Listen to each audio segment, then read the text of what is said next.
नित्या.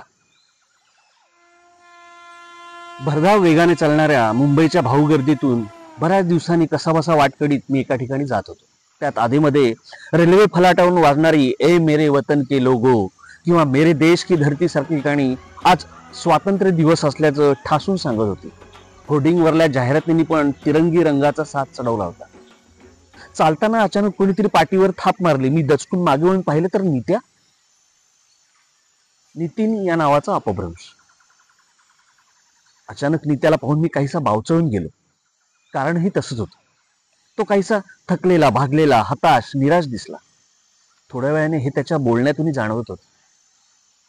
नित्याचं आत्ताचं बोलणं, वागणं आणि मी पाहिलेला गावचा नित्या यात जमीन आसमानचा फरक होता. आजही काही प्रसंग जिवंतपणे आठवत आहेत. आम्ही गावाला गेलो की नित्या या वल्लीचा प्रताप सकाळच्या प्रातःविधीपासून पाहायला मिळायचा. पूर्वी आमची प्रातःविधी करण्याची जागा दूरच्या परसावनात वगैरे असायची आणि नित्या हे महाशय झाडाच्या फांदीवरून हेलकावे घेत आपला कार्यक्रम उरकायचे. त्याच्या या असल्या इंटरनॅशनल कमोड सिस्टम वरून त्याने बऱ्याच लोकांच्या शिव्या आणि भाऊंचा म्हणजे त्याच्या वडिलांचा मार देखील खाल्लाय. त्याचा पुढचा भेद काय असेल हे कळायचं नाही. कधी त्यांच्या गोठ्यातल्या गरीब रेड्यावर बसून रानात सफारी करणे, वाहत्या नदीत पोहणे, वसंत गुरुजींच्या परसवनातून बोर, काजू, रायवळी, आंबे, ज्या ऋतूमध्ये जी फळे येतील ती चोरून खाणे. मी देखील बऱ्याचदा त्यात सामील असायचो. कारण आम्हाला ठामपणे माहित असायचं कोणीही उपद्व्याप केले की पहिला आळ नित्यावरच येणार. वसंत गुरुजींच्या परसवनात आम्ही पोरं हे असले उद्योग करताना जर वसंत गुरुजींनी पाहिलं की ते आमची सगळ्यांची पाकट काढत म्हणजे आम्हाला पकडण्यासाठी धावत, परंतु ते नेहमी सर्वप्रथम नित्याला पकडण्याचा प्रयत्न करीत. त्यामुळे आमच्यासारख्या महाभागांची सुटका होईल.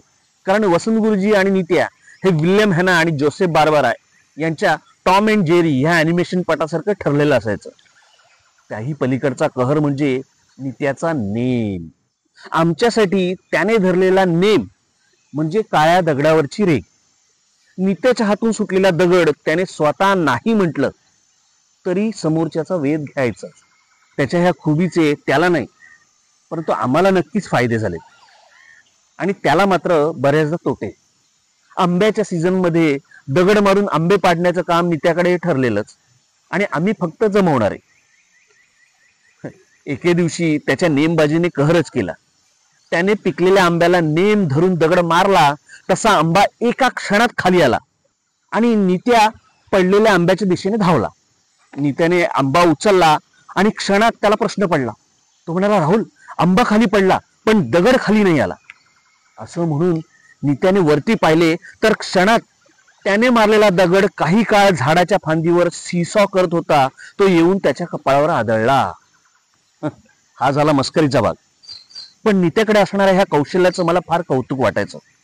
त्याचं भरधाव धावणं, चपळाई, कोणी किती मारो झोडो तक्रारी करत, पण ज्या क्षणाला त्याला जी गोष्ट योग्य वाटली त्या क्षणाला न घाबरता करणं हा बिनधास्तपणा. त्याच्याकडे पाहिल्यावर स्वातंत्र्य म्हणजे काय हे कळायचं. बाजूने जाणाऱ्या मालडब्याच्या आवाजाने भानावर आलं. मी त्या काकुळतेने म्हणाला, चल 9:10ची लोकल सुटली तर वांदे होतील. मी म्हटलं, आज ऑफिसमध्ये सुट्टी नाही? तो म्हणाला, नाही, मी एका मोटार गाडीच्या शोरूम मध्ये काम करतो. आज इंडिपेंडन्स डेच्या स्पेशल ऑफर असतात ना, आम्हाला खूप काम असतं, चल भेटू. असं म्हणून नित्या लोकल पकडण्यासाठी आजूबाजूच्या कोलाहलात नाहीसा झाला. का कोणास ठाऊक आज पहिल्यांदा नित्या मला त्या पारतंत्र्याच्या गर्दीत हरवल्यासारखा वाटला. या गोष्टीला कोण जबाबदार होतो कोणास ठाऊक की नित्यासारखी व्यक्ती सुद्धा आज स्वातंत्र्य मिळालेल्या काळात पारतंत्र्यात असल्यासारखी वागू लागली होती. माहित नाही, पण मला अचानकपणे सिग्मंड फ्रॉइड यांचं वाक्य आठवलं. जर तुम्ही तुमच्या विचारांचे गुलाम असाल तर तुम्ही अजूनही पारतंत्र्यात आहात. अचानक रेल्वे फलाटावर गाणे ऐकू आलं. अपनी आजादी को हम हरगिज मिटा सकते नहीं, सर कटा सकते हैं लेकिन सर झुका सकते नहीं.